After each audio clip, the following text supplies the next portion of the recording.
the noble Baroness Gale very much indeed for giving us this opportunity to discuss a very wide range of women's rights and girls' rights.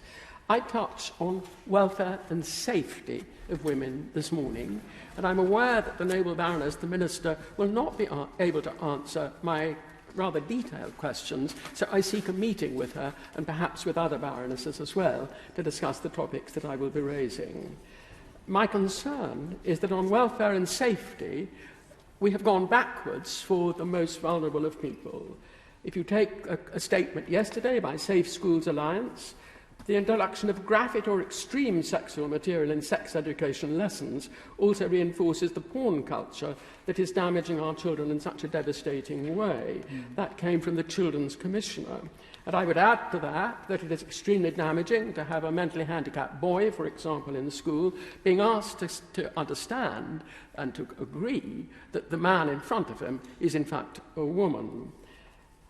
All of that rests upon a misapprehension that you can change your sex.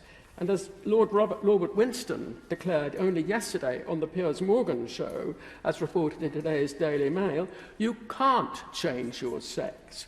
As Kelly J. Keane, another woman activist of great eminence, remarked, that is the perfect headline. Indeed, I would suggest that the noble Lord the Bishop that it's rather useful, that, for the Church of England, as they will be able to define a woman today, whereas they could not the day before. I would ask them to do so as soon as possible. When you look at health boards, again, the rights of women and children have gone back again.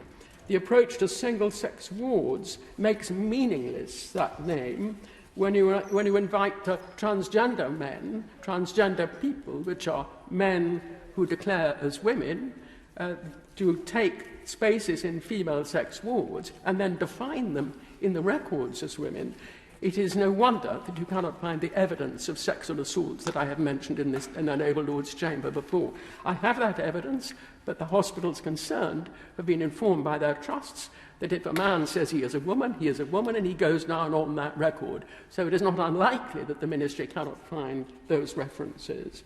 Indeed, I'm very sad to say that the sexual assaults denial goes as far as declaring remove the complainant from the hospital ward. This is unacceptable completely.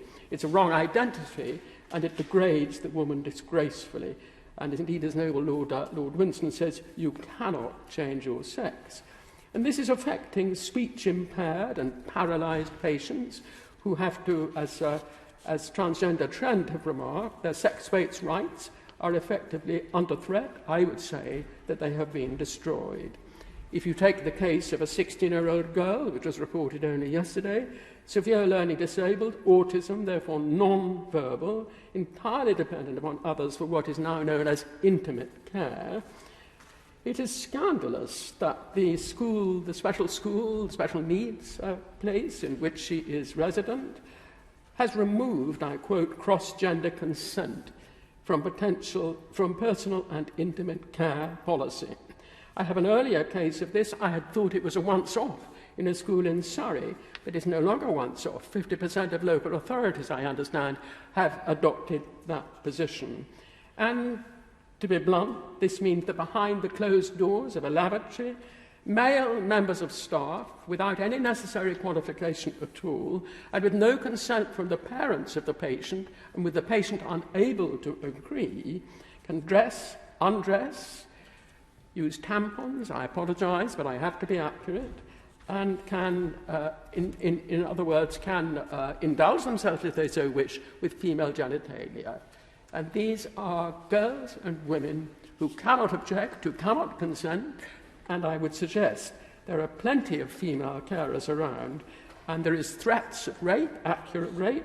The Brent HIV case, a girl called Cassie, of a couple of years ago, shows that this is no imagination. There is actual evidence cases. Health boards' approaches to single-sex made it meaningless, and sex assaults are happening. Remove the complainant.